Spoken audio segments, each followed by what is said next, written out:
Hello everybody, welcome to American Jordies. When I first looked up the story I'm about to tell you, the first 3 websites that came up on a Google search were all Israeli-based news sources. I'm not into conspiracy, that's more left to the podcasters, but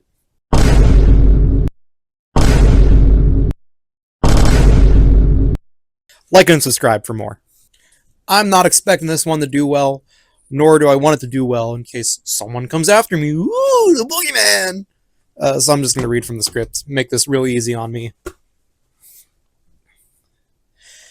So this story goes back to 2017, actually, when a bill passed into law in North Carolina forcing the government to divest in any company that boycotts Israel. This passed on the grounds that refusing to work with one of our trade partners is disrespectful to our trade alliance, while also considering it a bad business policy because, quote, Congress has concluded as a matter of national trade policy that cooperation with Israel materially benefits the United States companies and improves American competitiveness. I love finding in writing that our forever sand wars are for nothing but profit. That's a quirky little thing when you start researching things like this, is that it always comes back to benefiting some rich asshole. That's why your life sucks. And they try to make it very illegal to not like that, and to point it out, and to be uncomfortable with the fact that your labor, your livelihood, and your shitty, crappy everything is all manufactured. Anyway, as far as I can tell, this law is still in effect. But the BDS movement, not to be confused with BDSM, this BDS movement stands for Boycott, Divest, and Sanction. And they've continued asking for B's, D's, and S's in North Carolina anyway. The Israeli news sources I found would have you believe that they failed in their movement, saying that these sellings of their stock, selling of these government bonds that Israel has been selling North Carolina and a lot of the United States, were only sold as a part of a general refinancing that went into effect before the petition to sell them actually went through. Quote, what is a government bond? A government bond or sovereign bond is a form of bond issued by a government to support public spending. This definition is why the BDS movement wants these things to be sold. These things work like stocks, but more reliable.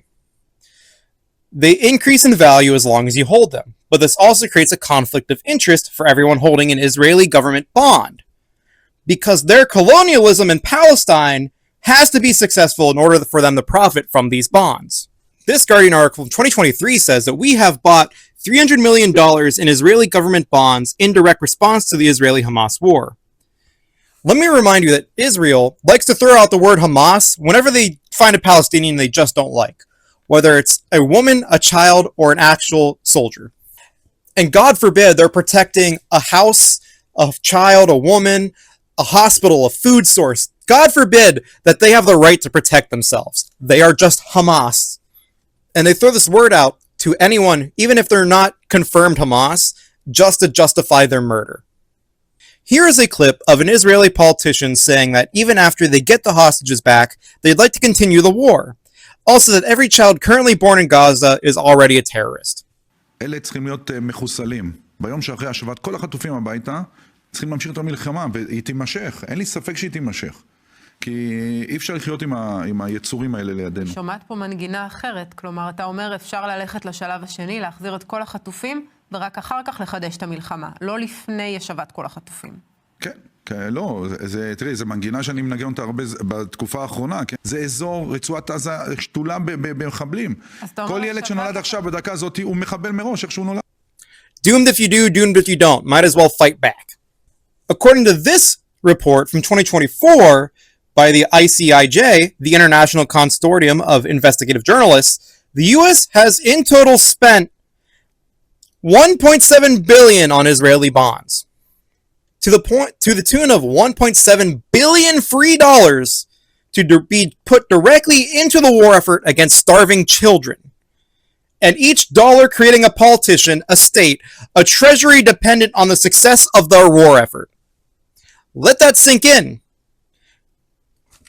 Each dollar we send them creates a politician over here who needs Israel to be a terrorist to Palestine in order to profit. Tell me now why that's a good thing. Also, it kind of explains all the propaganda we get, don't it? Last year in June 2025, Pennsylvania Treasurer Stacey Garrity announced a purchase of $25 million more in Israeli bonds because, quote, Israel is our greatest ally in the Middle East, and I will continue to stand by them in their fight to achieve peace. Israeli bonds are a smart, dependable investment with a proven track record, and it's especially important to show our support at a time when Israeli and Jews, both abroad and here in the United States, continue to face horrific acts of anti-Semitism. For a total of $64.5 million in Israeli bonds in the Pennsylvania Treasury. Let that sink in. Each dollar sent does two things. Supporting the death of Palestinians and creates someone who profits from their death. You get that?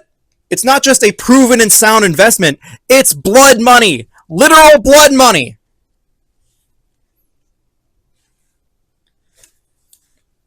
So despite this paper that wants to make fun of the BDS activists for celebrating a win in North Carolina and claim they had no influence, it is still a win! The BDS activists had formed a group called Break the Bonds and was lobbying government and signing petitions in order to accomplish this goal.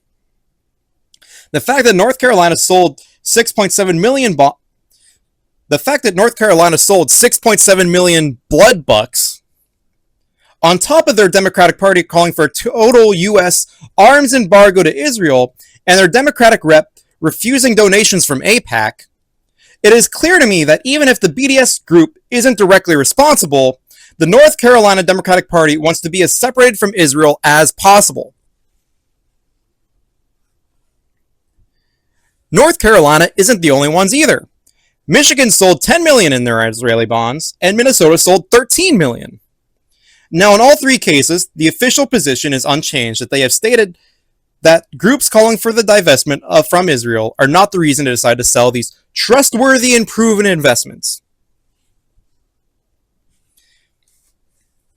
Now we're going to get into podcaster realm, because I'm going to speculate a little bit, okay? This could mean a couple of things.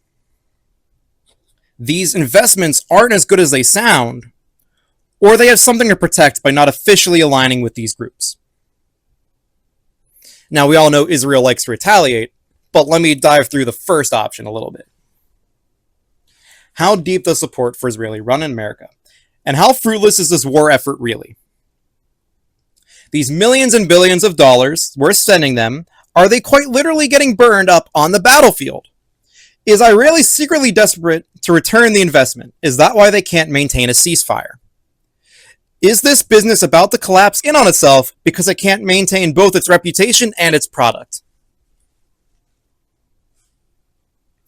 Ignore me for a second if you're prone to believing conspiracy. If each of these bonds are sold with the promise of profit, that these investments will yield results, but to keep selling these bonds, to say it, you have to think of it like a product. You can't be in the business of turning children into burgers and expect people not to abstain from your burgers. So you play nice here or there. You slaughter a cow, you do it right, but then your profits drop, and your boss gets mad, and the shareholders get mad. So you've got to go back to slaughtering children in order to keep profits. But no one wants to eat a quarter pound of Jeremy with McToddler on the side. So you say, hey, it's not our fault Jeremy wandered into the meat blender, but hey, it's good for profits. It's also not our fault we put the meat blender outside of his front door and watched over it like fucking coyotes until he stumbled into it.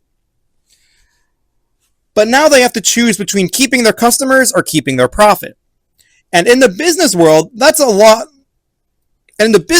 lose-lose situation, where the only answer is to draw it out as long as possible.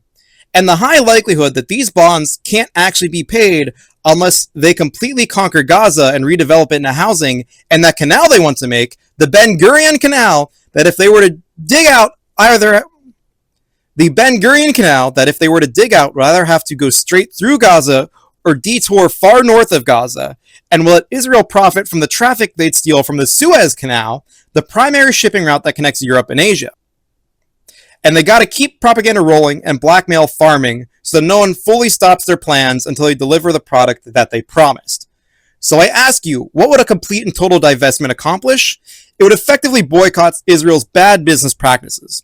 That's why it's important, no matter the reason, divest from Israel, don't profit from genocide. Thank you so much for watching, and stay a fan.